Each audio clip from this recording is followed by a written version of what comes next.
Hello, hello, folks. Welcome again to another edition of the Mind of Magnus. Looking forward to this. These are one of my interview episodes where I get to pick someone's brain, get to expand our worlds, and hear the stories of others in here. This is a dude who I've been following for almost 20 years now, I believe, and probably a little bit more based on some of the projects he's worked on. But I'm joined this week with Grant Baciocco, a writer, actor, and an amazing puppeteer. So I'm just going to get right to the interview because I just want to get going. So, Grant, thank you for joining into the Mind of Magnus. It is a pleasure to be here, and it's great to see you once again. Yeah, we've been in our universes for almost 20 years.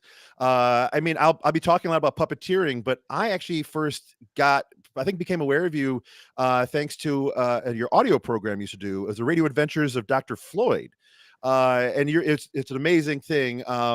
It is like one of the first, I think, and if not longest running professionally produced like audio dramas out there with a kid friendly, like smart adult clever ideas. So I and that's been going for, I mean, that started when 2000, early We 2000s, s- right? we just celebrated our 20th anniversary. November 7th, 2004 was when we put out the first episode.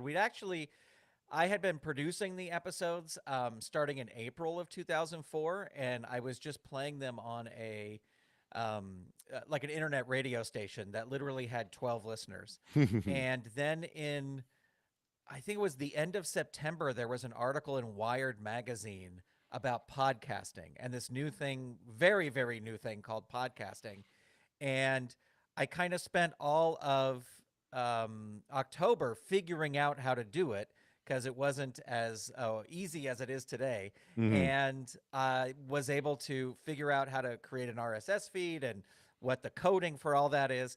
And then we put out our first episode on November 7th, 2004. So, yeah, and we were 20 one of the years. first, I think we were one of the first, well, I won't say the first family friendly, but we were in those early days. It was, hey, this is podcasting. We can say whatever we want. Hmm. There is no limit to the things we can talk about. And so that was one extreme. And then on the other extreme, you had um, podcasting was adopted by like pastors and priests very early on because they could put out their sermons every Sunday. They could record it and they could put it out. And so you had these kind of two extremes, and we were kind of right in the middle where we were keeping it clean, but we were, every once in a while there'd be a little innuendo or something like that for the adults. So, yeah, it was a great thing to work on. And so congrats on 20 years. Uh, it's really, I mean, I love a great audio performance, and you lean into it. I mean, that's what the puppeteering, the voice work you've done, and like I said, it definitely kid friendly, but an adult, was clearly enjoying it, and it had the craziest, like you pulled in a lot of amazing actors as well. I mean, like I remember like, Jeffrey Tambor, I think was in it, and we had was it Allison Mork? Was that what's her name? Allison Mork was Cherry the Yeah, Chair yeah, yeah. from Pee Wee's Playhouse. Yeah, she's a very good friend. She played a role on there. My favorite was because talking about audio is Stan Freberg, and Oh, Stan yeah. Freberg was ever since I first listened under the covers with my Walkman to the Dr. Demento show, I fell Hmm. in love with Stan Freberg and especially that History of the United States album. So one of my goals was to get Stan Freberg on there, and lucky enough, like in the seventh season, we got him on. So, I mean, you are actually a quick side tangent. You're also a musician that does clever stuff. You throwing toasters is your name on Instagram as well as like a band. Correct? Was that your solo, massive band? yeah, yeah. For years, I did. When did I start? I don't know. For a long time, I kind of did stand up, but I did comedy songs. Yeah, yeah. So I was, very big fan of Weird Al growing up and comedy music in general. And when I got out of college, I kind of taught myself guitar. I am not good at playing guitar, but I would just what I would do is I was a huge at the time Bare Naked Ladies fan. So I would learn to play Bare Naked Ladies songs on the guitar, and then I would just change up the chords to write my own songs. And so I did that for a long time, and I played at colleges and comedy clubs. I even opened for Weird Al on one show, which was really awesome. But I haven't done it in a long time, and every once in a while somebody will say like, "Hey, can you come play some throwing toaster songs, and I kind of, I mean, I'm sure I will again in the future, but I kind of say no because it would take so much rehearsing to get back up where I could feel like, okay, I can So play. yeah, it's amazing how if you don't use it, you really do kind of lose it. Yeah, And I imagine you're such a diverse, interesting man that this conversation is going to be all over the place. So, and luckily, my listeners are down with that. They know how my brain works because I'm gonna try to jump back to Dr. Floyd at some point into the sure. music and stuff there. But yeah, like amazing how you can listen to something that you played once before in the past and go like, you could hold a gun to my head. I don't think I'd be able to pull off that thing ever again. Like I Well, I will had. say, yeah, Go I ahead. will say that the music hasn't completely disappeared. Even though I'm not doing that, it's like these days I'm still writing songs for whatever project I'm working on. So even though Hmm. I'm not doing throwing toasters, I do, we had songs in Dr. Floyd. Hmm. We, for my character Toily, he has songs that he's released 2 Christmas albums. So Which there's, is key right now, 'cause especially Christmas time is big. Yeah, yeah. yeah, We got to bring up Toilet at some point because it's one of my favorite characters you created. So, yeah, but yeah, yeah, continue on. absolutely. Sorry. Yeah, no, so I mean, it hasn't totally gone away. It's just that I'm not going out 3 or 4 nights a week to comedy clubs or wherever and playing the songs. That's all. Gotcha. Oh man, now, you have a remarkably diverse skill set, and I think that really plays into your puppetry. Like people should know when I say your puppetry, you are like you've been doing puppet up with like Brian Henson for like 300 plus shows. So you're a Henson puppeteer. You have brought so many random things to life. I remember you posted. I think you did stuff with like John Oliver with the president's scene, right? Too. You've done like a zillion different things. So I'm going to jump into the puppetry life too, just to Sure. you have so like I said, musician, writer, actor, all sorts of stuff. So I'm going to be all over the place because, like I said, I've been in following you for 20 years now, and I've watched these random things pop up on my social feeds. Be like, I'm doing this now. I'm here now. I'm a can of corn. It's like the bizarrest stuff that you have done over the lifetime. Uh, and I also, side note, I do have some questions from my Patreon backers towards you specifically too at some point as well. So going to be some Oh, Q and A great. I'm answers here as for well. it. But yeah, so like these skill set, you're a musician. You mentioned Toily, Toily Tea Paper. Can you, to my listeners who do not know what Toily is, can you describe what Toily Tea Paper is? Who he is? Sure. It's a character that I sort of developed with a friend of mine, John B. DeHaas, and he is a talking roll of toilet paper and a puppet. Mm. Not a real. I'm not seeing a real talking roll of toilet paper, but he's a puppet. And the funny thing about him is, I met John. John is a brilliant musician. He works at a very big, world renowned theme park in Orlando, where his boss is a mouse, playing piano, and he's a brilliant piano player. He's been a musician forever, and we were working on another puppeteer's show together, and we hadn't well, we had met before this, but anyway, we became great. We met through this project and became really great friends, and we were sharing a hotel room while we were in Austin, Texas, working on this other puppeteer show.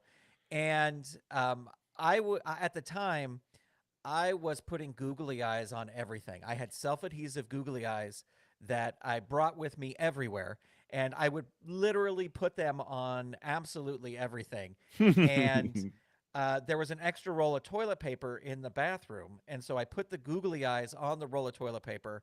I left the toilet paper roll on his bed on the pillow when he wasn't in the room. And then when he came in later on, he was like, "What is this?" And he threw it across the room. He's like, "Get this off the room." And I instantly just started going like, "I just want to be your friend, John. I just want to be your buddy. Why are you so mean to me?" And so, it's this character came out like of Toily. So, he lives in Orlando. I live in Southern California, and I think it was like for 2 or 3 years after that, I would call and leave him voice messages as Toily, saying what all of Toily's exploits, what he's doing in Hollywood. He's trying to be an actor. He's going on these auditions. And he was not a puppet. He was just this imaginary, Hmm. roll of toilet paper. I mean, it was a real roll of toilet paper, but he was just this imaginary character. And John had done, I think, 15 or 16 shows at the Orlando Fringe Festival. And he said, "This needs to be a show. We should put together a show with this things. So it wasn't until like 2 3 years later that the puppet was even built, Hmm. and the puppet was built to do these live shows, and then he and so then we were doing these live shows, and in 2019 I discovered TikTok, and so I started doing quick little videos on TikTok with Toily. And my whole goal was I wanted to get to 1,000 followers, because if you got to 1,000 followers at that time, you could go live. And that's what I wanted to do. I wanted to do live interaction with people Hmm. with Toily as the puppet. And I got to 1,000 followers in less than 24 hours. It was crazy. And then by October of that year, I had 1 million followers. And then the pandemic happened in Hmm. 2020, and toilet paper was very, very popular.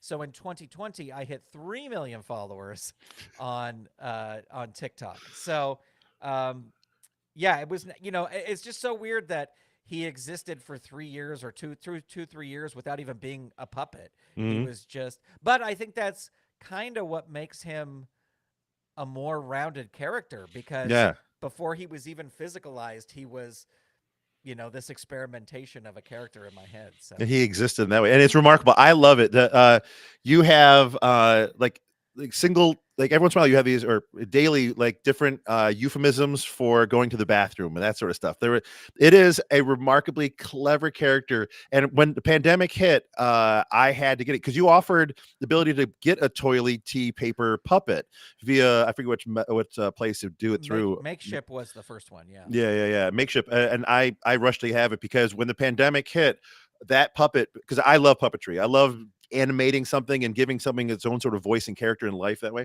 I had to have it, and I was sending friends of mine videos trying to do the voice. And okay, give some of the listeners. So if toilet paper was here right now, what would he sound like? What, like, maybe give a little one-off thing. Give Magnus, listeners. how are you? It's a pleasure to. I don't know why you're interviewing him. You should be Oh interviewing my God, me. totally. Oh my God, thanks for being here. This is I know. Yeah, it's a the real pleasure star to. of the show is here.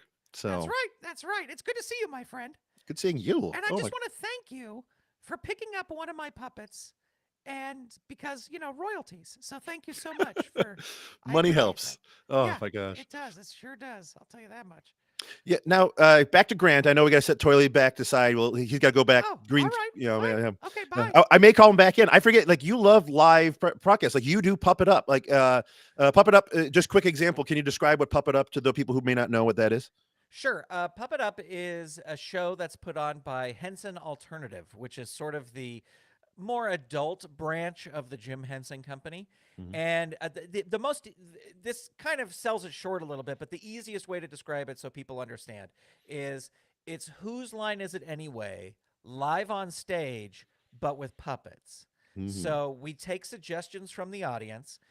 We do little scenes and sketches and games like you would see on Whose Line Is It Anyway. But what makes the show really unique is we perform to a camera.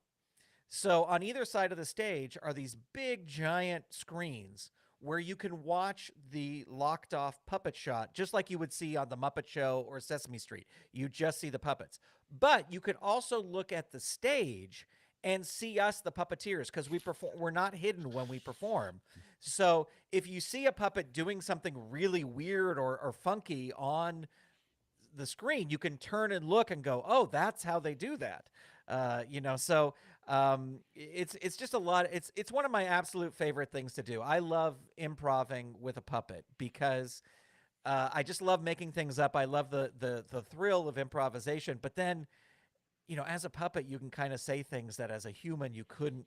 No, Mm-hmm. I'm not saying like unpolitically correct or whatever that. No, I'm not no, saying totally, that kind totally of thing. freeing. I fully get that. Yeah, I get Yeah. that grasp. Yeah, and But that's it's why I like, was. Go Toily ahead. can say like he's happy you're giving him money. It's like, whereas a person said that, you'd be like, well, that was a little rude, you know. But that's what I'm So saying. Like, one of the most remarkable things, I have to remind myself right now that I have someone who enjoys improv, and everyone here is just listening. They don't need to see like a puppet coming on, so a voice can suddenly. So I have to remember this. So maybe I may throw out an interview question now here for one of the various cast of characters. I think, if you don't mind. I'll But do my best. Yeah. yeah, but that's just saying. Like, you really are remarkably well at improvisation. I've actually watched a handful of the Puppet Up, yeah, the snippets online there. Um, but the like how you were saying that a puppet allows a freedom to talk is something that really I wish more people got a chance to experience for themselves. When I had my house, I used to have fairly regular parties and stuff, and what I would did when I had a bunch of people coming in that didn't know each other, I had I had a big dining room center table that was circular, and I had these lights that kind of a spotlight in the center there, and I would do puppet like Cards Against Humanity, and I would have a random set of puppets around there, so you can play if you want to, but you also have to grab a puppet and talk. And watching people who are like, I used to work in the software industry, which is we chatted off and on in California when I would come and visit for that, but having someone who's like doesn't want to talk but suddenly pick up a puppet and do a card game where it's a prompt, they suddenly would have everyone talking that wouldn't. I mean, I had some introverted computer programmer guys, but suddenly I would hand them, what I would do is I would start the conversation with a character. Like I have this one puppet that's like this jaguar large puppet, I forget where I got it from, and I did a voice with it and be talking away, and then I would just like, oh, I gotta go make some food for someone, and I would just hand a person this puppet. I'm like, just keep going, and would walk away. And of course they're like, oh, whatever, but they, social guilt, you got to get them in there. And within 2 rounds, the puppet's talking, and they're trying to match the voice. And then it became that person wasn't there. They were part of the party. They're enjoying themselves, and they really animated this thing with whatever that spark was. But it allowed them to be that social awkwardness that was happening, that they couldn't be part of the party. Now they're in, and also it was a dark setting, so you can literally just stare at the puppet. So it was this round big table, random people throwing out dumb lines, something else. And it was, one of the funny thing was, is once the puppet was handed on to someone else, whatever the voice started at, whoever the character they bid, that character would somehow live onto the next person and then onto the next person. So we had this little wizard puppet that was like one of those ones where it has like the hands are in the arms and it's a little head that way. And they're just jumping around, and I'm busy working. All of a sudden the guy comes back into the kitchen talking to me, but I still heard the voice of the random wizard in the other room. And it was like, oh no, I gave it to so-and-so. And it's been this rant, like over a course of like an hour or so, 4 people have left, but the wizard is still there saying the weird jokes and wherever the tone is. So there is a shockingly nice freedom to have that chance to animate something there as well. So Well, it's like that, the sort of the, I don't know, stereotype's not the right thing, but the cliche about puppets is, you use them in therapy mhm, because you put a puppet on someone's hand, suddenly it's not them, it's the puppet mhm, that can say, all these things. So, mhm. yeah, yeah, it's very, very freeing. Do you think each of the puppets you create are a part of the Grant brain in there? Is like one of the voices, or do you Yeah, feel? absolutely, absolutely. I mean, there's kind of 4 main characters of Toily. It's Toily, and then Pasty, who is a tube of toothpaste, Mhm, and Loofah, who is a loofah sponge, and then Plungy, who's a plunger. mhm, And for sure, they are all different aspects of me, but times a million. mhm, you know, so like I think Toily is the frustrated trying to make it in Hollywood actor, to 10 million times. I get a little nervous saying that because I don't want something, because it's a lot of improv, but I don't want somebody to say like, oh, well, Toily said that, so that must mean Grant means that, mhm, and which is not a lot of it is for comedy and a lot of it is for jokes. But and like Lufa is very, um, he's very sexual. So he's very like, ah, I had a wonderful night last night. It was amazing, and um, that's not me, but there are parts of me in there, mhm, and Pasty is very like kind of sad, and he's like he kind of gets bummed out a lot, and so it's like that's that part of me. And then Plungy is just annoying. He's just over the top annoying, and like that's probably how I see myself most of the time is like, yeah, I'm being more like Plungy in this situation where everyone's like, all right, can you go away please? Oh man, do you feel now when you are creating characters? There's there, like say an example for Puppet Up, where you have a list of characters behind you. I imagine there's a lot of points where you grab a puppet and the puppet itself, the imagery, the face, everything else steers the character, the voice, the idea, right? Versus you trying to impart what you like, maybe the joke may be. So the visual aspect of puppetry probably plays into the creation of the character. So I mean, like they said, the loofah, for example, clearly because it's constantly rubbing over everyone's body, that would be the more the sexual one. The one that comes in contact with a naked form is their shtick, is Right. literally the shtick. So yeah, Yeah, yeah. yeah. I think In Puppet Up, it's interesting because certainly if the suggestion is if there is a suggestion and we have a puppet that fits that suggestion, we have a wall of 80 puppets that we perform with. Oh my God! So Wow. if there's a suggestion and it really fits, there's a puppet that really fits that, then like we had in one of our more recent shows, we had the suggestion of oh my gosh, I'm blanking on the name of the Netflix series, Hmm. the Korean game show. What is the name of the Squid Games. Squid Games? Yeah. Yes. Um, so that was the suggestion. So we have like this little girl doll puppet that I think was from the Jim Henson show, Christmas Toys, I think. But Oh man, anyway, yeah, the movie way back in the day where they look at it. If a child sees it, it just kind of becomes the lifeless corpse. That's that one. yeah, Yeah, yeah, I yeah. gotcha. So we have this little doll that's from there, and I was like, oh, that's perfect for the doll that turns around when they're playing red light, green light, right? Hmm. So if it's like that, I'll pick it up. But otherwise, I think any of these puppets can really be any character. So, Okay. like, you could have a weasel who is the corporate manager of a, a pizza place. I don't know, whatever the suggestion is. Hmm. Um, so I will pick a puppet if I think like, oh, this puppet is perfect for this scene. But then the other thing I try to do is we have so many puppets up there. I want to use a different puppet each time, and I want to try to use puppets that no one else has used in the show because I think people who come to see the show want to see all these different puppets. Now, there's several puppets that I will grab first because I really love those puppets and I love to work them. But that's if I, unless I absolutely have to, if there's a puppet that hasn't been used, I will grab that over a favorite puppet because I want people to see all these different puppets that we have. That's the true performer in you. I think you want to, like, you really like to make the audience really be part of it and enjoy it. Like, you have a lot of focus. I've met a lot of people that, in the acting world where it's a lot about them pushing forward, and you've always seemed to be in all the products you've ever do, like the, from songs to radio shows to this thing.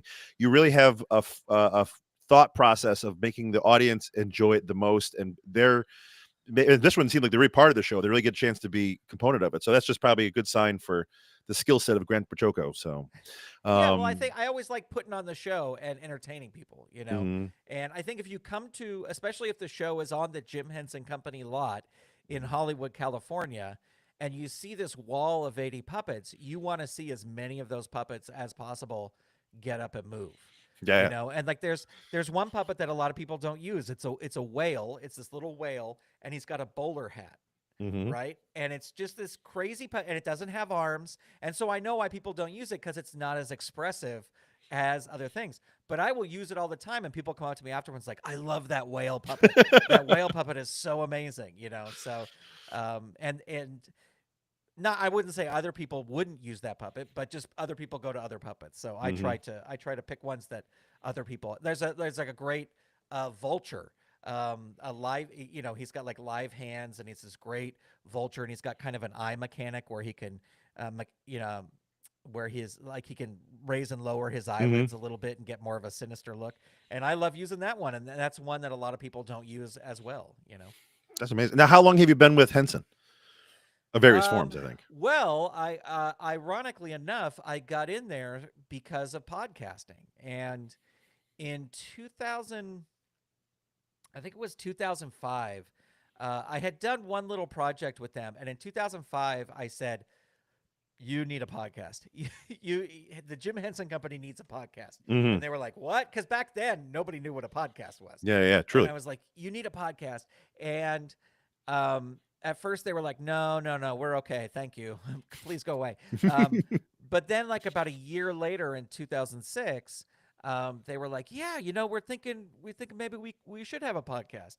So I started doing the podcast, and through it, I started meeting people over there, and I met Leslie Carrara Rudolph, who is a puppeteer on Sesame Street. She plays Abby Hmm. Cadabby. That's actually the show I was working on in Austin when Toily was created.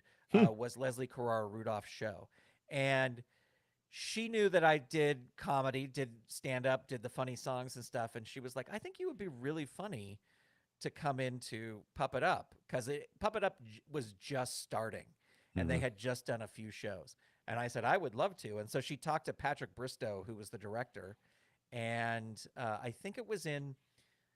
I think I started doing it in 2006. I started my training, and then in 2007 I did my first show. So it has been quite a while since I've been getting my official Puppet Up training.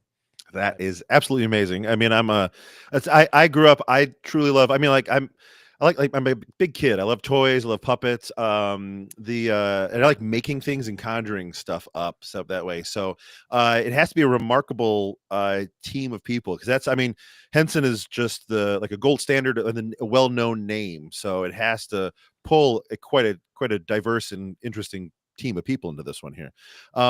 So I do have a couple questions that I want to hit too, and this was going to tie in a bit. Like, so you're working with Henson and stuff. Are you yourself? I mean, like, are you a puppeteer maker as well? Are you a person that like, are you a person that can sewing something this way? Are you a maker of puppets as well?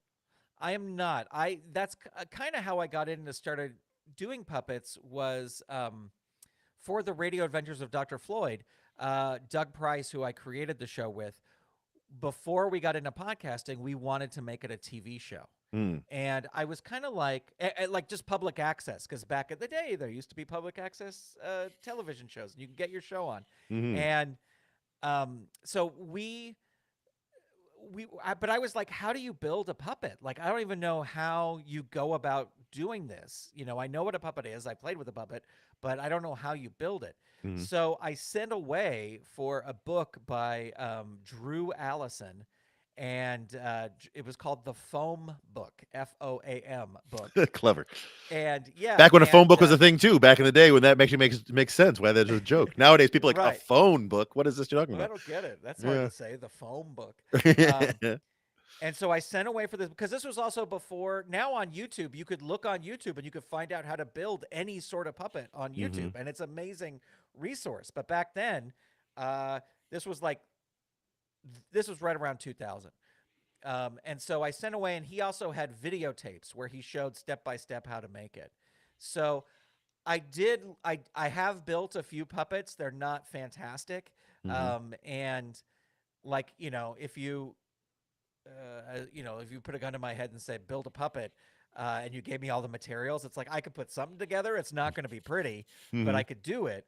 But then I met Russ Walco, and Russ Walco is probably one of my best friends in. Well, he's my best friend in the puppetry world, but one of my best friends. Period. Hmm. And he is an amazing builder. He's so incredible. And as soon as I met him and I realized he made puppets, I was like, I'm just going to pay Russ to make me puppets because he's fast, he's good, and he's brilliant, and he really knows how to make a puppet that a puppeteer can use. Because That's sometimes big. you get people who build puppets who don't necessarily puppeteer all the time, and so like it'll be a little bit too small on your hand, or just like, oh, the neck won't work right. But Russ is a puppeteer, so he knows how to build a puppet and it's like somebody very recently asked him to build a puppet, and they wanted, and I'm not going to say any names of this, but they actually, I'm not going to go into that. We can cut that out. Okay. Um, but Russ is just an amazing builder, and uh, once I figured out he did it, I was like, I'm just going to have him build all my puppets. So, though I do know how to, I don't because it's just so much. And there's so many other great builders. Like I have a small. I think I probably have less puppets than people think I have, Hmm. but I have this small collection of little, interesting looking puppets to me. Because I'll browse Etsy, and there's lots of puppets on Etsy. And if I find one that I can afford and looks interesting, I'll pick it up. But um, yeah. So anyway, so I do know how to, but I don't. Awesome. Well, that question came in actually from Lisa. Lisa, she's an amazing friend, a person that she wants to get into making more stuff. And I think she was nervous that being a puppeteer, you also have to be a maker of puppets. And I was trying to say, I'm like, no, because I like if you can animate it, but like if you can find a person, you don't have to reinvent the wheel. Find a person who's making amazing things, support them, put the money into a real maker, and then focus on what they want to do. So that question came in from Lisa. So I Well, wanted to. Lisa, I would say if you are interested in building, Mhm. I always recommend Puppet Project, which is a website. They sell uh, the patterns, and they walk you step by step how to use the pattern. Like you download them, you take them to a printer, you get them printed off at the proper size, you lay it on a piece of foam, you cut it out, and they show you step by step glue these together. Nice. And I would recommend that for everybody. There's also, if you look up Puppet Nerd on YouTube, Adam Krutinger has great step-by-step videos on how to build a puppet. Um, and also, I would always recommend this to anybody, whether you are a puppeteer, a puppet builder, or just you love puppets, is find your local puppetry guild. There are little puppetry guilds all over the United States. There's and you don't have to live in the area to even join the puppet guild. If you find a guild you want to join that's in another state, they'll take your $30 or whatever. They're usually very easy. They're very inexpensive to join for a year, and if you start going to these events, you're going to meet all these people who are builders and just passionate about it. And if you've always wanted to do a puppet project and you feel like, oh, there's nobody, I don't have anybody who can help me do this. If you join your local puppetry guild, you will find people who will help you with the project, and they'll be Awesome. happy to do it. And they won't be like, sure, pay me, scale rate to come work on your project. Yeah, That's yeah, nice, but they'll just want to work on stuff. yeah. So I recommend it. That's amazing. Thank you. But that's. I mean, I love having these sort of like knowledgeable people because I didn't even think about that. That it's, and Yeah, also a lot. Go if you ahead. go Sorry. to the Puppeteers, if you go to the Puppeteers of America website, just search Puppeteers of America. They will list all the guilds Nice. that are on there. So that's the place to find your local guild. Awesome. And I had met some puppeteers in Cleveland that I did actually went to a convention forever ago back. It was a convention for entertainers. There was like, it was crazy. It was like jugglers, clowns, and a bunch of puppeteers. And it was kind of a pool from a bunch of different places coming in. And it was amazing. They said the same thing as like puppeteers get tired of talking to themselves in a puppet. They want to have other people around. They want to have someone as excited in there. So when I came in and I was trying to build and work and kind of learn puppetry, that's what a lot of my puppets I got came from, was this amazing group of puppeteers that were making and selling stuff, and realizing that I bought this one-off puppet that exists nowhere else and allowed them to afford to make more puppets. But yeah, they were saying it's like they want to have fun. It's like a band. You can't play, you can play by yourself in a band for only so much, but if you really want to play a full band, you need to have a bassist, you have a drummer, you need to have those voices and characters to evolve into, and also to bounce ideas back and forth. You want to have that option. So, what a genius thing! Thank you much. So, Lisa, Yeah, sure. listen to Grant. My God. We did have actually another question real quick. I'll toss it out now. We're asking questions. Sure. This one came in, and I don't have the name written down, so sorry about this for the folks. But what skills should a puppeteer who's getting into it? What should they kind of focus on? Like not just building, but what things do you feel an up and coming puppeteer should kind of think about and that they didn't know when they're starting out? Well, I would say if you are a puppeteer, if you want to puppeteer for television, which most Hmm. puppeteers do, they want to puppeteer in TV and films. The hardest hurdle to get over is working with a camera, because like in Puppet Up, when we're performing to the camera, we are looking at monitors that are. We have a couple monitors on the floor that show that puppet shot, and the thing that happens is if you it's not like recording something on your cell phone, like if you're taking a little selfie movie on your cell phone. A traditional broadcast camera is, if you turn to the right on the screen, your puppet looks like it's turning to the left. Hmm. And so it's this kind of trippy mind thing that happens, that you think you want your puppet to go to the right, and as you start to go to the right, it looks like it's going to the left on the screen. So you start going, wait, I'm moving the wrong way. So you start to correct and go the other way, and now it's going the wrong way from where you want it to go. So I highly recommend, if you can get a camera, it does not have to be an expensive camera. It does not need to be 4K. If you can go to like Goodwill or whatever and get an old video camera and hook it up to a TV, you can practice your puppetry, because that left right thing for television puppetry or movie puppetry is the hardest thing to wrap your mind around. And then once you get that, you can work on lip sync. You can work on eye focus because it's very important that you want to know where a puppet is looking. And, you know, puppets, their eyes don't work. You know, Mhm. their eyes are just sewn to their head.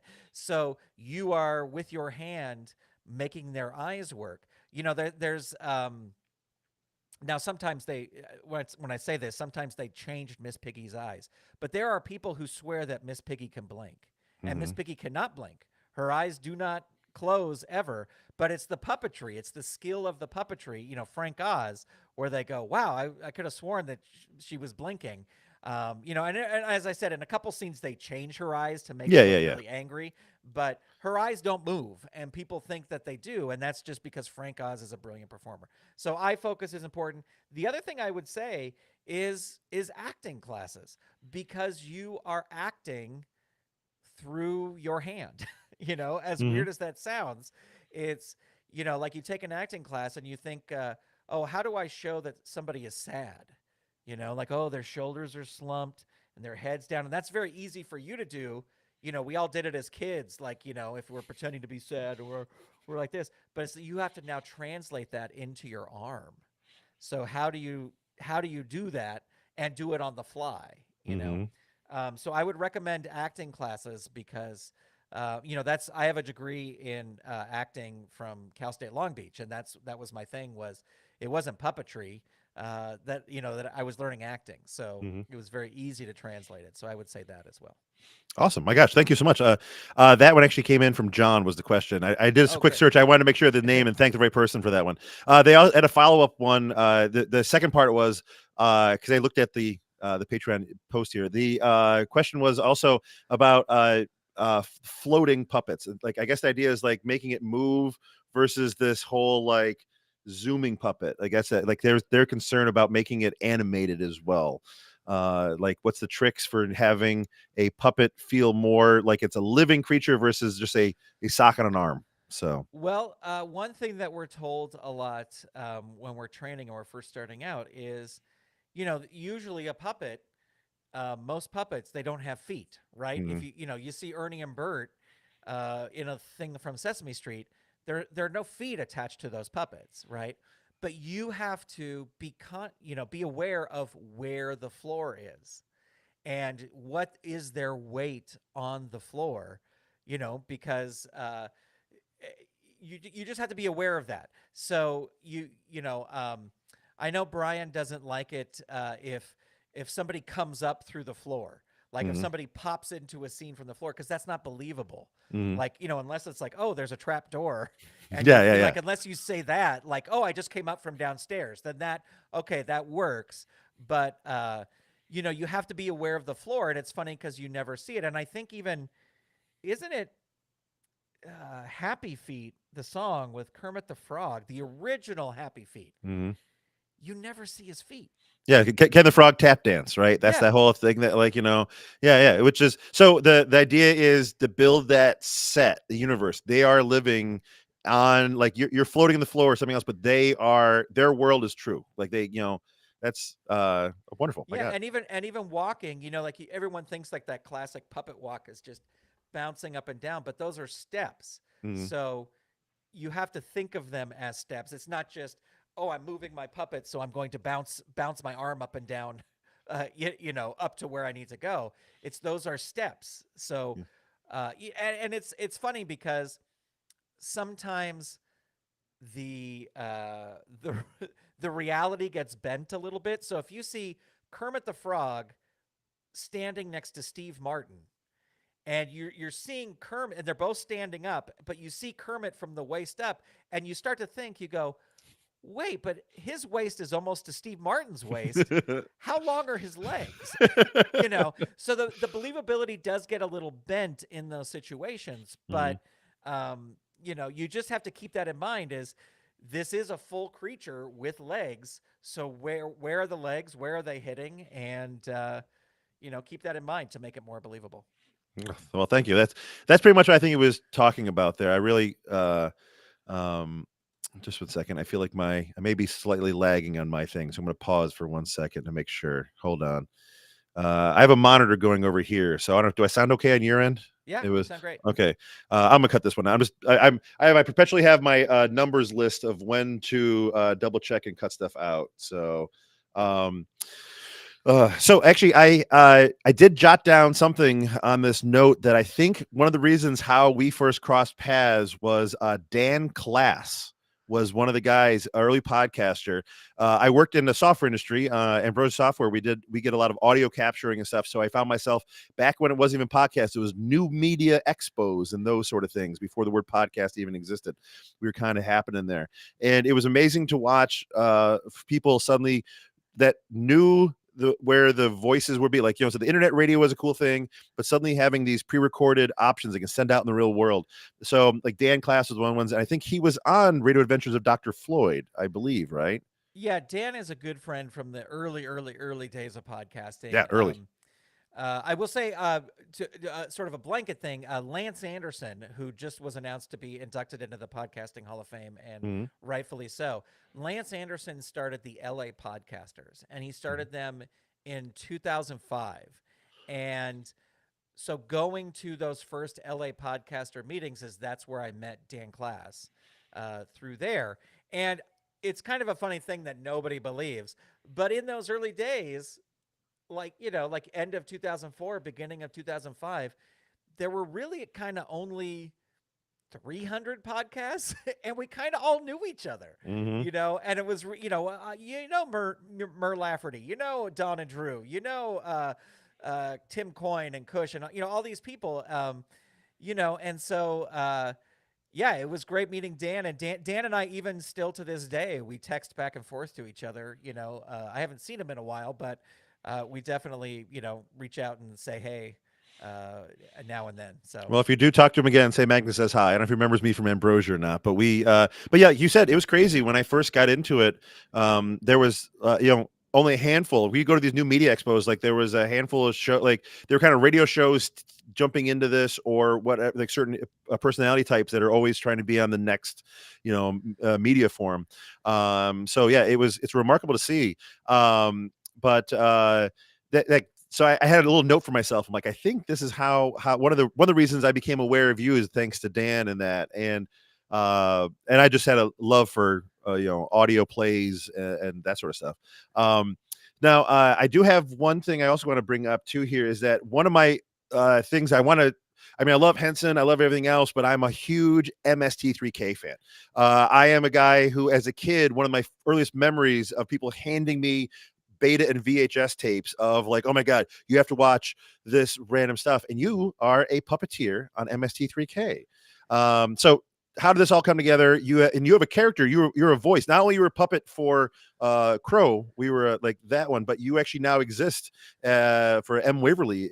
I recognize this voice now. So, but yeah. So tell me a little bit more how the MST3K universe, pulled you in. So, well, it's funny. It was through Dr. Floyd. mm-hmm. Like you, I discovered Mystery Science Theater in high school, and it was like this weird thing where nobody else knew it. And I would be at Mm-hmm. school, it's like, have you guys seen this show with the guys talking? It's really funny. They're talking, they're like, what are you talking about? I go, so it's on the Comedy Network, or Ha, or whatever it was back in those early days. And I wasn't like really devout, but if it was on, I would certainly watch it. And then when I got into college, or like when I got closer to college, I got so into Mystery Science Theater. I just started recording episodes, and I would keep them and I'd watch them back. And what's funny is, I don't know, I was talking to Russ about this, because Russ also works on the show on Mystery Science Theater as well.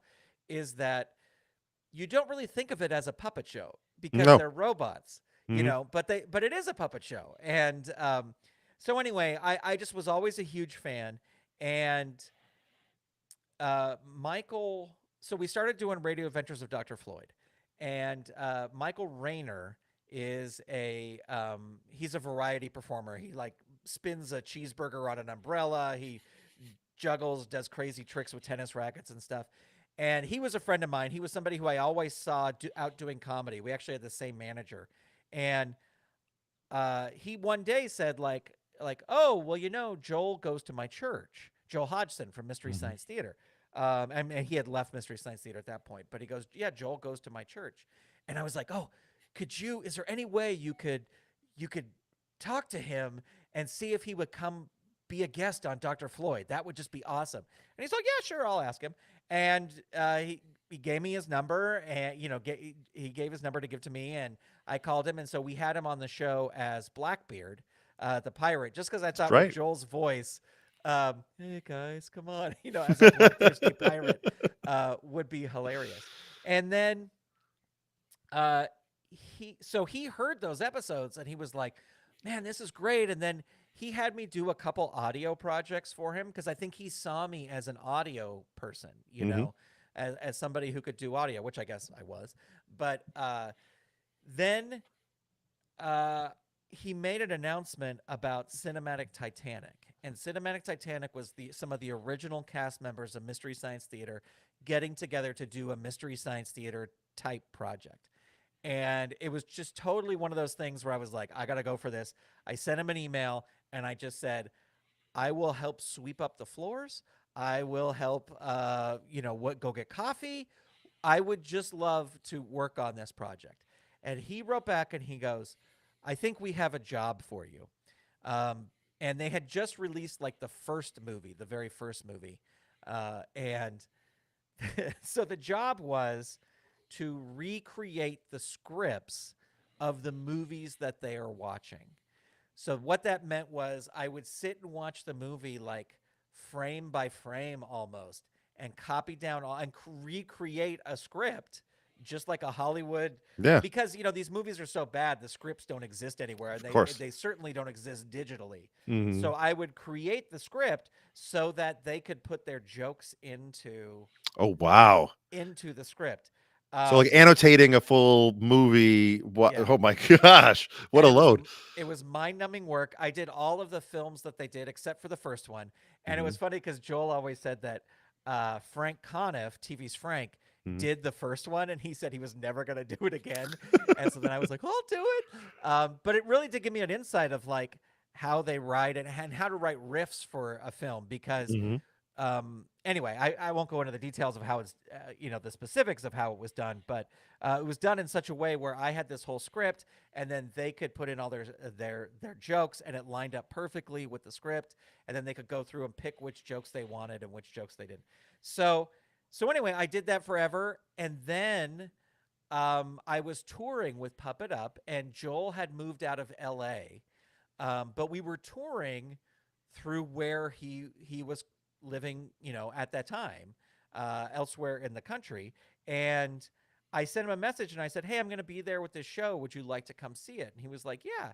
And so he came and saw it. And I think he didn't think that I was a puppeteer. He saw me as like this audio guy, and then he saw me as some sucker who would sit and annotate a movie, a 2-hour movie.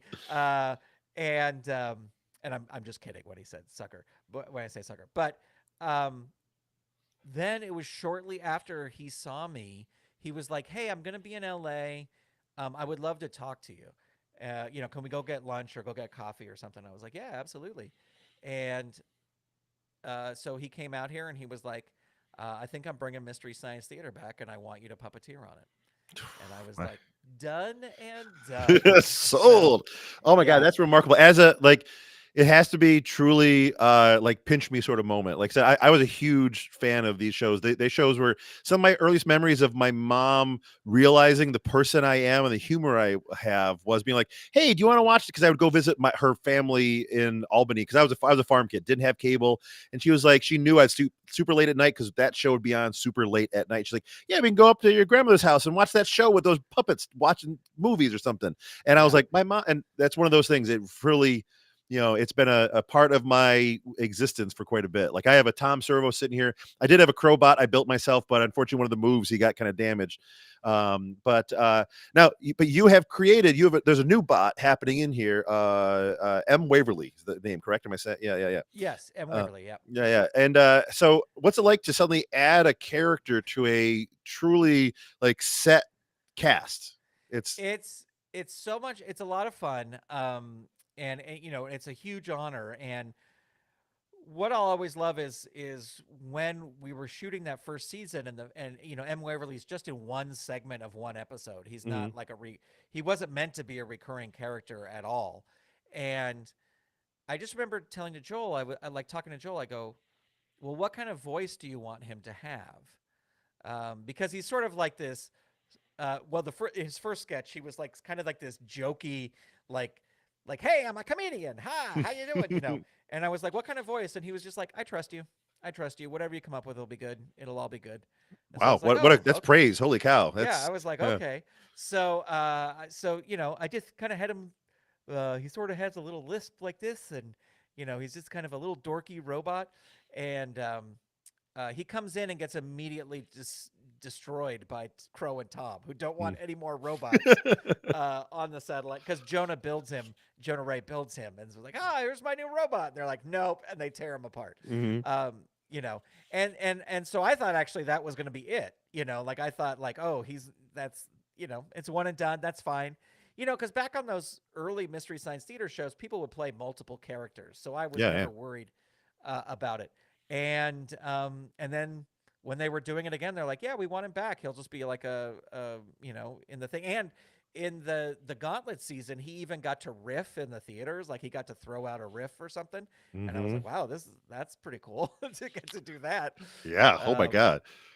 and so it's been, and the other thing I love about him is he's small, and so he is a lot easier. Like he's even smaller than Tom Servo. He's a lot easier to puppeteer, and Hmm. so he can kind of do more things. Like he can be quicker, and he can kind of run around and do a little bit more than the rest of them can. Yeah, 'cause I mean, S- like, you were puppeting was Crow. I mean, you've probably done others. I don't know what you've done, but you were definitely the puppeteer to bringing the life to Crow.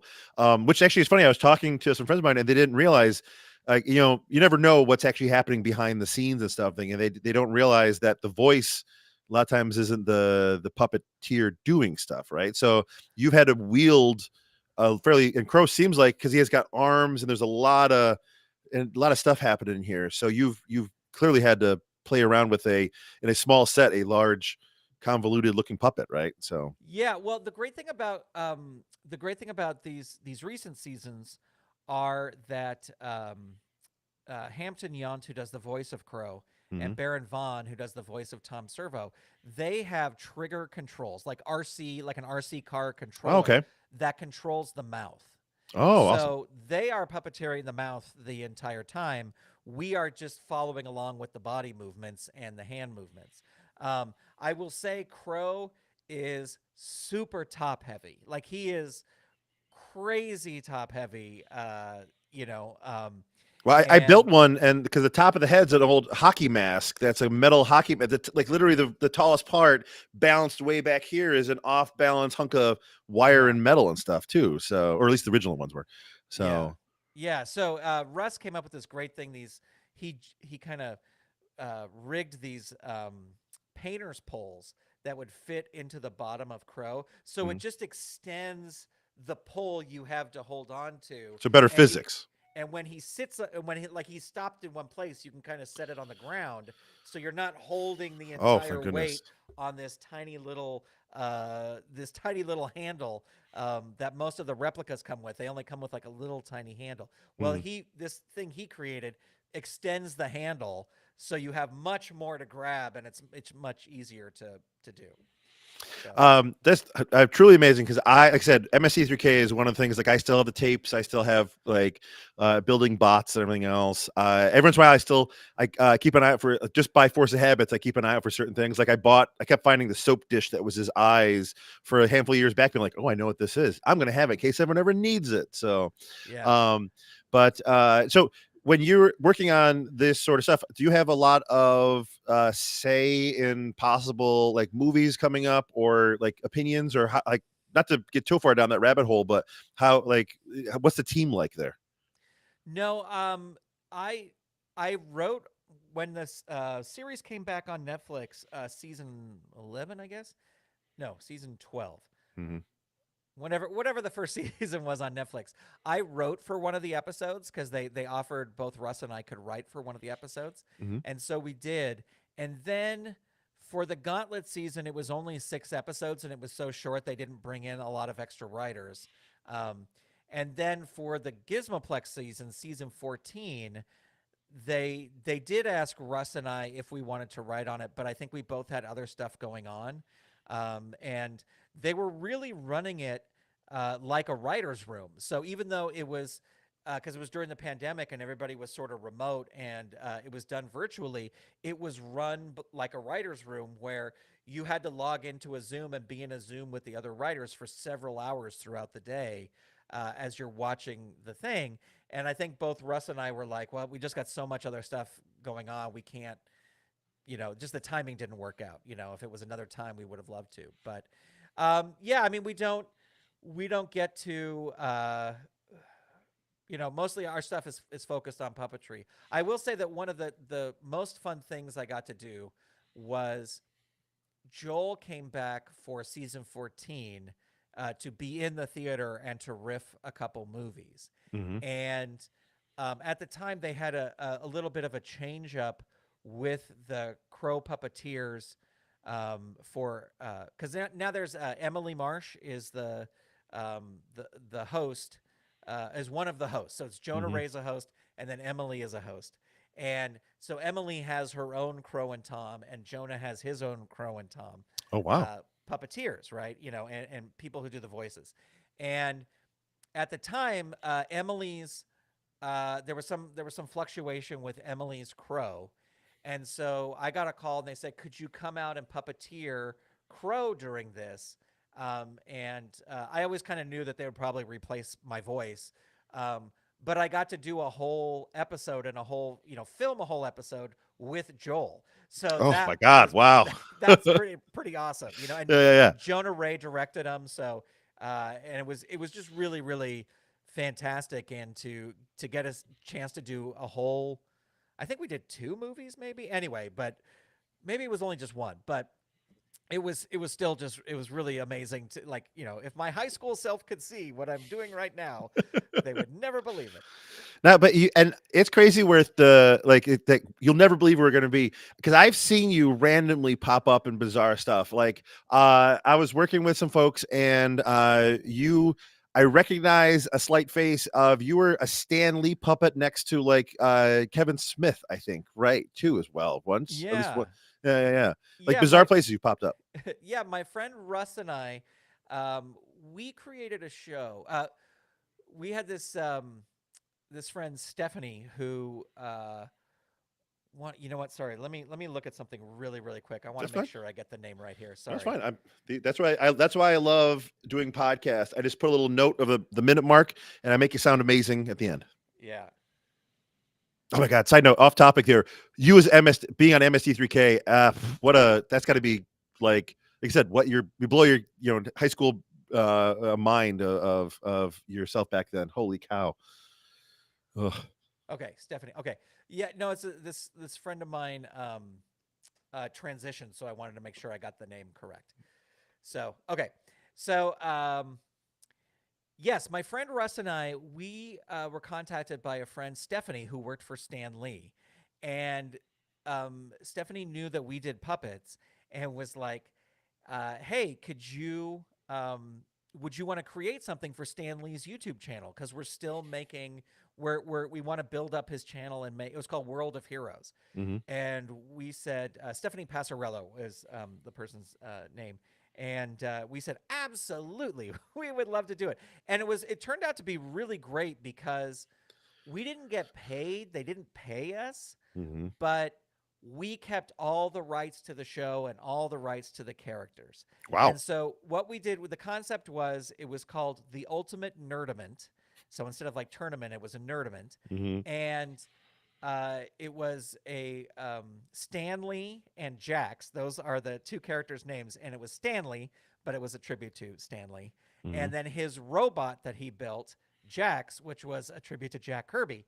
Mm-hmm. And they got us booths at like LA Comic Con, and like I think it was called ACDC Con out in New Jersey, and we could interview people. And so we would do these really fun tournaments of like, okay, it was like who's the best Avenger, and so we would take 8 Avengers and we would do like tournament style. So the first day would be all the first round matchups, the second day would be all the second round, and then the finals would be the final day. So Friday, Saturday, Sunday, we would weed them down like that, and I think we did 3 or 4 seasons. But anyway, Stephanie asked Russ if he could build a puppet of Stan Lee that they could give to Stan Lee just as a fun thing at this convention that we went to in New Jersey. So Russ built an amazing looking Stan Lee puppet. And we flew out to New Jersey, and that's what we were going to film the Ultimate Nerdment, but we also brought this Stan Lee puppet out there as well. And I don't know exactly what happened. There was something up with Stan Lee's travel, and he couldn't. Like they kind of made an announcement that was like, "Hey, everybody, just so you know, Stan is not going to." Or no, actually, they didn't make the announcement. They came out to us and they said, "Yeah, Stan is not going to make it." And the big event was going to be Stan Lee and Kevin Smith in conversation at this thing. Mm-hmm.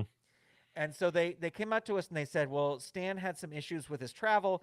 He can't come out here. And Stan was kind of putting, like, the World of Heroes was putting on this convention. So it's not like there was anything crazy going on that he didn't Mm-hmm. want to come to this or whatever. It's just, it didn't work out. So uh, they were like, well, can you do the Stan Lee puppet with Kevin Smith during this event? And we kept saying, yes, but you have to tell the people that Stan's not going to be here, Mm-hmm. because if Kevin Smith goes, here's Stan Lee, and a puppet pops up, these folks are going to be very upset. And they did wind up making an announcement. Um, and that was one of my favorite things. Russ just assisted me. I could kind of do a Stan Lee voice. Mm-hmm. Excelsior! It's time for Marvel, which is not great, but it gets the idea of Stan Lee, Yeah. and and it was just this fun little, like literally it was like 3 minutes, and he popped up and everyone cheered, and Kevin Smith kind of asked him a few questions, and then it was my favorite part was Kevin Smith said, like, okay, Stan, well, it's been a pleasure, Stan Puppet, it was a pleasure having you. Thank you for being here tonight, and we'll talk to you soon.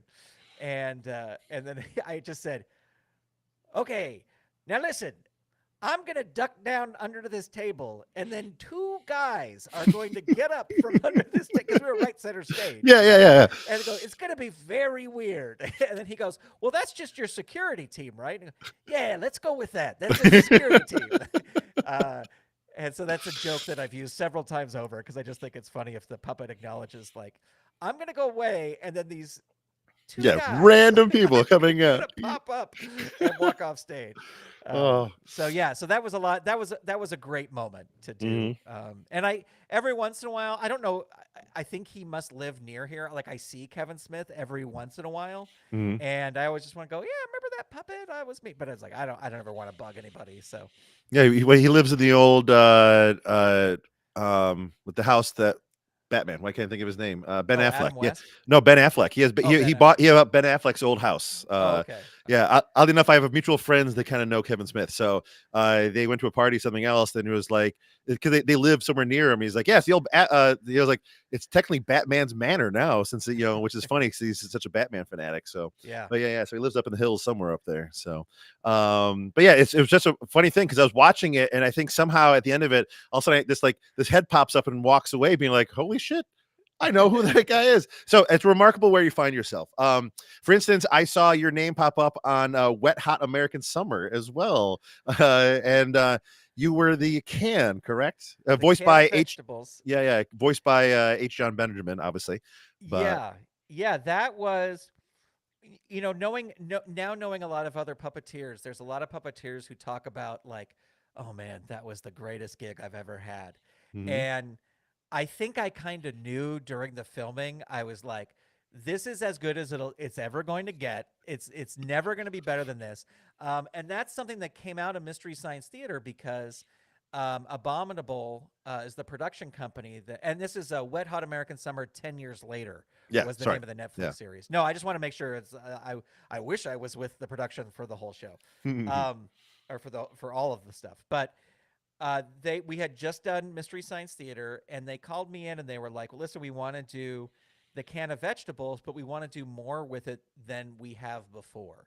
And we want to be able to have it because they just did it with a string, like Mhm. in all of the previous iterations of it, was just a little string on the can lid, with the can lid and even like still attached with like scotch tape or something. They showed me one of the original cans, and so we actually used the same uh, Mike Regan, who put the motorized mechs in Crow and Tom's mouth, made a motorized mech for the can so that the can could be anywhere. And even like there was one scene where Janine Garofalo is holding the can and talking to it.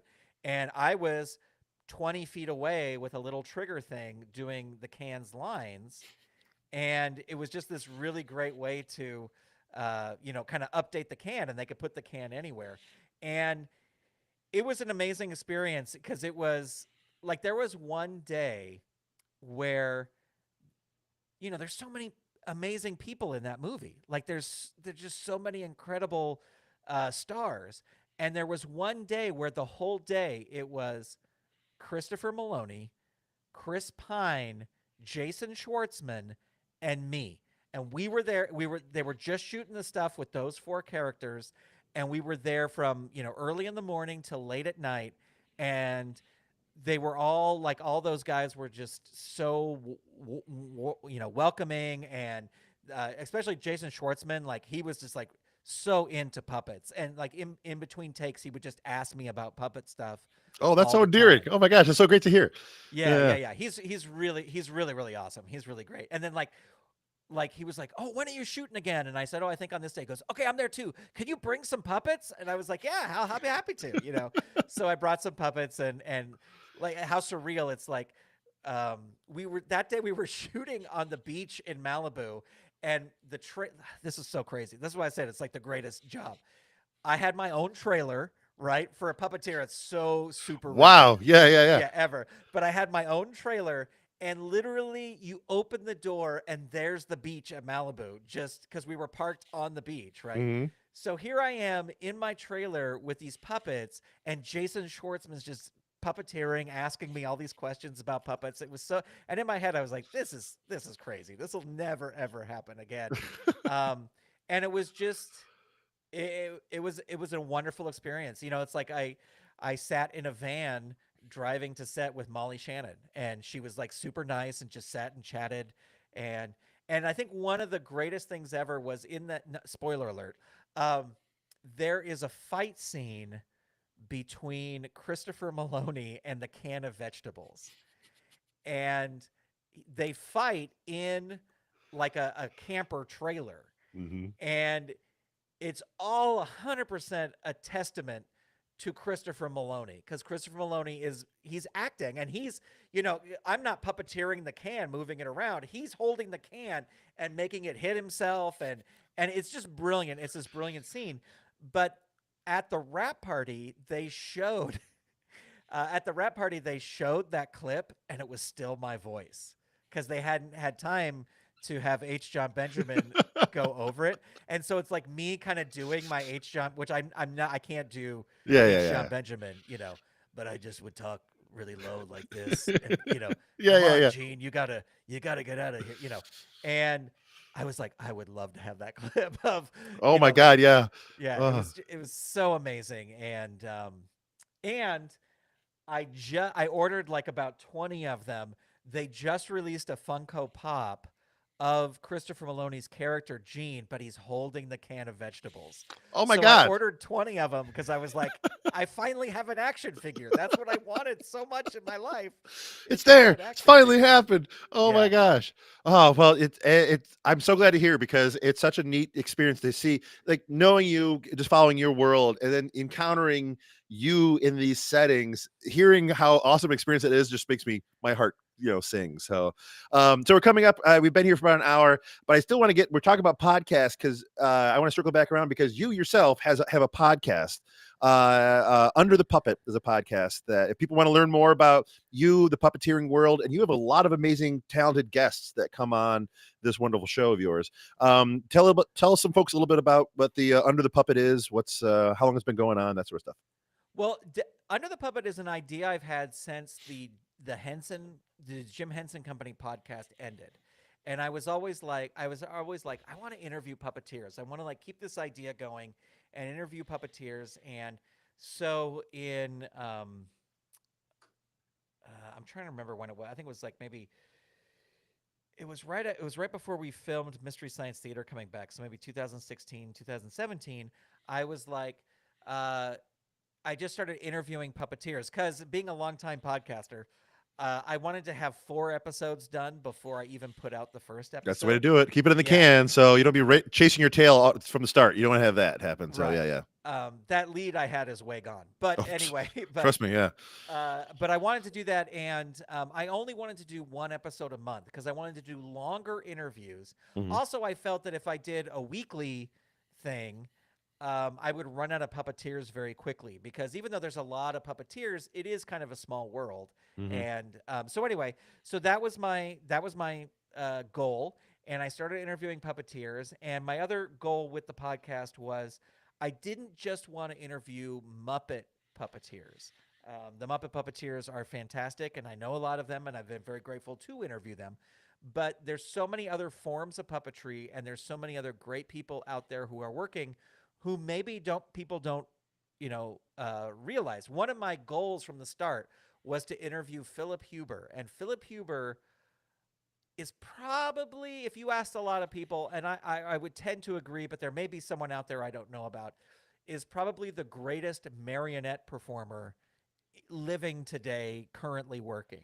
Hmm. And he is the one who figured out how to make a marionette do a somersault in Being John Malkovich. So all the marionette work, not all of it, but a lot of the marionette work in Being John Malkovich was Philip Huber. Hmm. And so like he was like number one on my list. Was like a lot of people don't know who Philip, like a lot of people know who Frank Oz. Now, I wish I could interview Frank Oz, but like Dave Goles or Steve Whitmire, like people know who that, or Bill Beretta, people know who that is. But I want to interview people like who you may not know about. Hmm. And then the other cool thing is I've had a lot of ventriloquists on the show because it is puppetry, and there are some puppeteers who go, oh, ventriloquists, that's not, and it's like, nope, they're doing puppets, so I'm going to interview them. And like to get to talk to, oh my gosh, Jay Johnson from Soap, used to see him walking around with a dummy on Soap, Yeah. Willie Tyler, to interview Willie Tyler and Lester, like someone who I saw as a kid growing up. And then more modern people like Nina Conti, who I think is just brilliant and hilarious. And it has been a lot of fun. And I think we're on the 8th year of doing 1 episode a month. Nice. Congrats. Um, and so, yeah, we just hit my friend Russ Walco, who I've been blabbing on and on about. He was my 100th episode because when I started this, I was like, hey, come be on the show. And he goes, when you get to 100, I'll be there. And like he even says in the episode, he goes, I never thought you were going to get to 100. So that's why I said that. So Powered by spite. That's what I think, right? Some of those things. Yeah. yeah. And I just recorded episode 103 the other day with Nicolette Santino, who has worked a lot with, she's in Puppet Up, she's worked a lot with Henson, and she's done stuff with the Muppets. But currently, right now, she is puppeteering Angel Moon on stage with Coldplay. And she's been touring with them for 2 years, like 2 or 3 years. Wow. And she said like, yeah, I've been to 37 countries and I've played in front of like over 12 million people. So And see that's an amazing thing. That like people don't understand the true what's happening in puppetry. The people take the testament of sometimes puppetry is that you don't even notice there's a person there. There's a very talented person doing something. So the chance to hear their voices, their true voices, and what's happening behind it. That's like I started listening to it a handful of years back, and I tune in every once in a while. I have so many podcasts to listen to, but I have to say that everyone's like when I listen to it, I like a voice, a name comes up. I'm like I have no idea who this person is. And listen to it, I'm like, oh geez, I've seen this person do X, Y, or Z. I'm clearly aware of their body of work, never realizing the actor beneath this puppet. So yeah. people definitely check out Under the Puppets wherever you get your podcasts from. But it's truly it's a great experience because I said it's neat to see these creative people, and you being a puppeteer, you have the questions that I would never even think of asking, and you're really great at steering a conversation to know where the good conversation is going to be found, which I think is another one that makes me smile every Yeah, damn time. a lot of So times what I do, a lot of this my secret is I will go find other interviews with the puppeteer and this is part of the reason why I only do one a month. But I will like okay, I know who I'm going to interview. I will try if they have other either written interviews or video interviews or audio interviews, I'll find them and I'll go, "Oh, that's a good story." Okay, so I'm going to figure out how to steer it towards that story. mhm. And like one thing I'll say is you know, talk about surprises is one of my favorite interviews is I interviewed a puppeteer named Steve Hall. And Steve Hall puppeteered a character called Shotgun Red on the Nashville network back in the 80s. And as soon as I came across him online, I was like, oh my, Shotgun Red. My grandmother loved country music and had the Nashville network on. Whenever I would visit her, it's only the Nashville network. That's all she was watching. And I remember there was this puppet called Shotgun Red who was on the Ralph Emery show. And he was really goofy. And I was like, of course, like that's a puppet, that's a puppeteer. And then I reached out to him, and he was like, "I would love to be on your show." And it was so great to talk to him, and he couldn't have been nicer, and he's so proud of his work, you know. And then unfortunately a few years ago he passed away, but I'm Mhm. so happy that I got to talk to him. And people will tell me it's like, man, that Steve Hall interview is so good. And it's just Aw. funny because it's not a puppeteer that everybody knows, you Yeah. know. Yeah, Yeah. these that's what I had a blast listening to it. I've actually gone back and watched some shows and things from puppeteers talking about it because of their passion about it, or sometimes like the kind of the research they go back in to know where to be for the character. It's great. It's truly like an actor's actor and a puppeteer's puppeteer show. So people who know their stuff, and it's a fun behind the scenes sort of stuff that happening here. But I thank you for being on the show, Grant. My gosh, we're gonna be wrapping up here. I want to leave with one special thing is where I realized how crazy of a connections that you and I have. I was doing an art show, and I had done it was called a vinyl killer show. I had to paint on vinyl records, and I had done Pee Wee's Playhouse.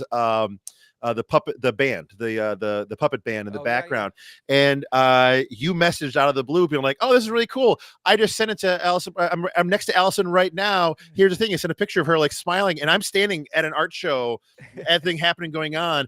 And a friend of mine's like, and I had this must have had a face on me that was caught. They're like, what's going on? And I like turned it, and people are like, what in the hell? You have a very unusual cast of characters in your life. And I'm like, yeah, Grant, man, I've enjoyed having you in my life, Grant, following your adventures, following where you've been and where you're going to go. So I want to sincerely thank you for being on my show. It's been Absolute pleasure. The so feeling is very, very mutual. So so 20 years. 20 years. My God, it literally has been 20 years coming up. Yeah. So, oh my gosh. So, where can people listen to you, find you? Where else? In socials, wherever else can Sure. to hit? Well, my personal website is mrgrant.com, just mrgrant.com. And you can find me, I guess Instagram's really the best place. Throwing Toasters is the name on Instagram. And then if you want to see like all my different, the Under the Puppet podcast and the other different things I do, that's at SaturdayMorningMedia.com. So Awesome. there you go. Well, Grant Baciocco, thank you so much for being here. And everyone else, please join in. We'll be doing some more shows coming up here. A lot of fun, more guests jumping in. I want to thank everyone who's been sending in their factoids to the hotline number. We have our factoid hotline number. So thanks for getting a whole bunch of new factoids for that. But Grant, thanks for being here. And thank you all for listening in. And we'll see you guys all next week. And cut. Thank you so much. Oh my God. That's awesome. You want to hang around? I should do a quick little one-off thing with factoids. So, Yeah. So it's just a fact that I enjoy that I mean, whatever you enjoy, like this is the best thing about it. It's something that you may like, I'll show you so it doesn't have to be the theme either. Like I had a guy that was very like scientific, and I was like, his factoid, he's like, okay, here's my factoid. Also, he pulls out this white thing, and he's like, so this is a raccoon penis bone, and this is what they use to do for an old fashioned stills to do. And he's talking all about raccoon penises for a bit. I was like, you got it. Whatever the person wants. And like you said, I don't want to wait. I want to do so many shows. So I do this. So I have two shows and one recording, so I can have it space it out that way. So I do this one, a short little one-off that pulls back to last week's show, technically, and then I do a one-off. I do a This is crazy. I have a hotline number I set up for Ever Go Back. It's my factoid hotline, and people call in with stories and facts. So I just do a call in for the third show.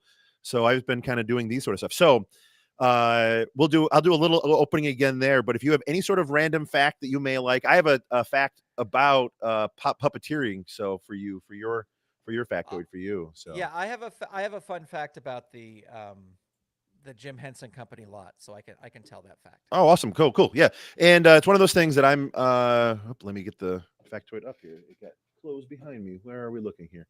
Um, 1 second. Of course. Dude, thank you so much for being on here, by the way. I had a blast chatting with you. I'm glad that we've been in this, our our universes for a while here. I've been fun watching your career keep unfolding. So you always have a friend here. If I ever help or something else, I'll gladly lend a hand wherever I can, or just even cheer you on, or retweet, reshare, whatever it is that way. I appreciate that. Thank you. So so I may do a again, I may do an opening for it separately, but just so I'll do a quick little one this way here.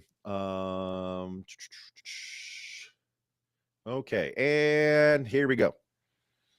Hello, folks. Welcome again to another thrilling edition of the Mind of Magnus. This is one of my favorite episodes where we get to have the factoid shared. So I want to thank everyone who's been calling in on the factoid hotline. The number, you guys, if you want to add your own factoid to tell cool stories, 585-310-2473. You can text it. You can send in voicemails.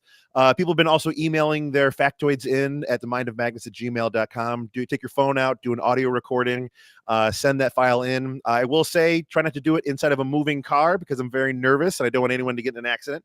But last week we had the amazing Grant Baciocco, the man who is under puppets, sharing cool stories, everything else. Go back and listen to that show.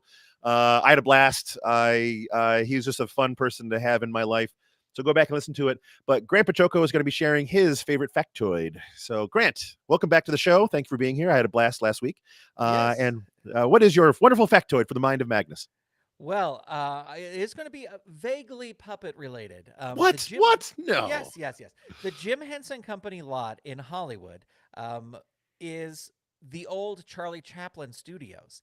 So it was built in 1918. Charlie Chaplin built those studios.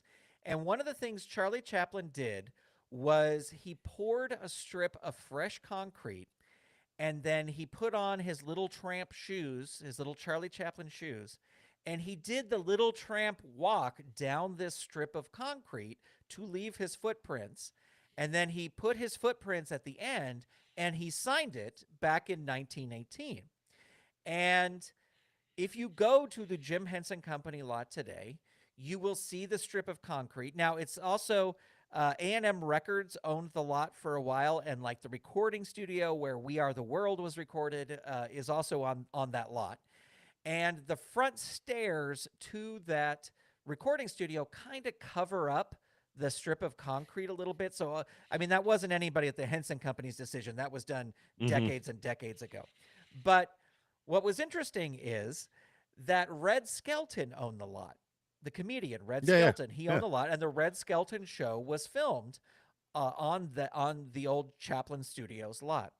And when Red Skelton went to go sell the lot and sell it to somebody else, he was such a Chaplin fan, he chiseled out the end of the strip of concrete where Charlie Chaplin had put his footprints and signed his name.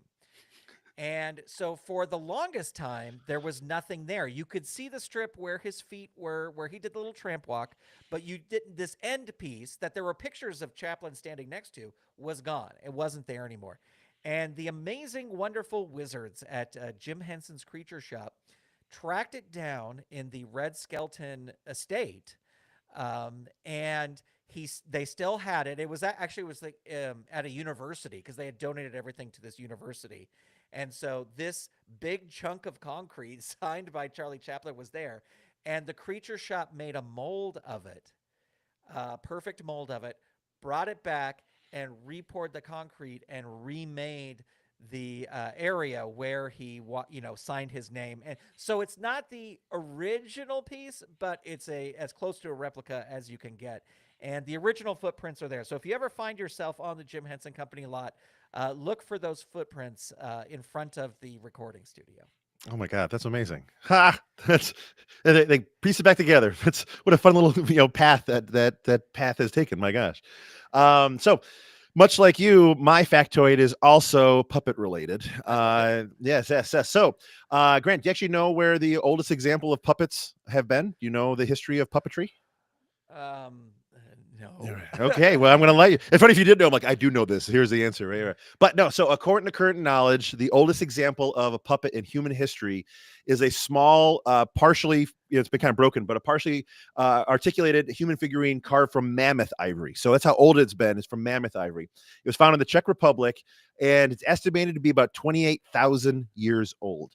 It's considered representation of like a Paleolithic era, like shaman. It's a figure is considered like the oldest known articulated human figure. So it is a head, a shoulders, and you can see the arm, and there's holes in it where it was designed to be articulated human.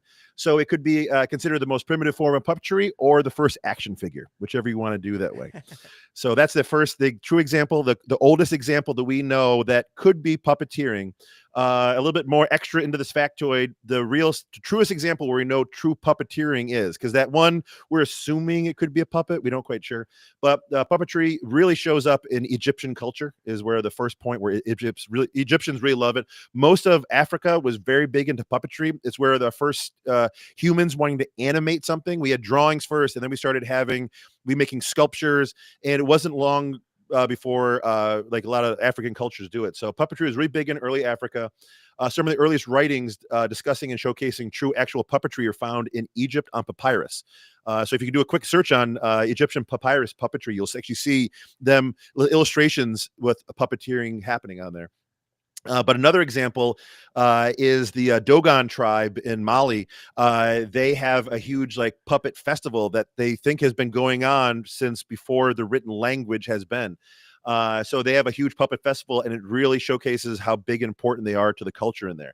And also, my listeners may know the Dogon tribe are one of the more unusual tribes. I talk about them. They have crazy cool factoids about them. They're the that culture actually say they pray to, and they say that they spawned from a star in the sky. The Dogon is very special, and they said there's two stars there, the Sirius stars, and they said that they came from this area, and there's actually two stars there, not one. And science only realized they were right with there's two stars in the past 60 years. So they were saying it before then too. So the Dogon tribe, the twin stars, everything else, puppetry has been a huge component of the African culture. So, but I yeah, just think back to that original shaman with the original puppet, and he must have disappointed his parents too, right? To be a puppeteer. yes. Look, it's this way. I swear. Oh Yeah. my gosh. No, be a doctor. Oh, I'm a shaman. Okay. But I'm still gonna play with puppets. So, Grant, thanks so much for a fun little Factoid Friday show. I was wondering if we actually gonna have Toilet Tea Paper give us a closing and and some sort of thing to end the show with. Could he show up here? He's a busy man. I know he's a busy toilet paper, but maybe we can pull him out of his trailer and see if he can come. No, here I am. I'm right here. I could hear my name be called, and now I'm here. Oh my God, totally! Thanks for being here. My gosh, I know Grant. I really want the talent to end the show. I know Can Grant I was give here. a fact? Can I Oh. give a? I did for a long time. I did poop facts. Mm-hmm. And did you know that they actually do fecal transplants?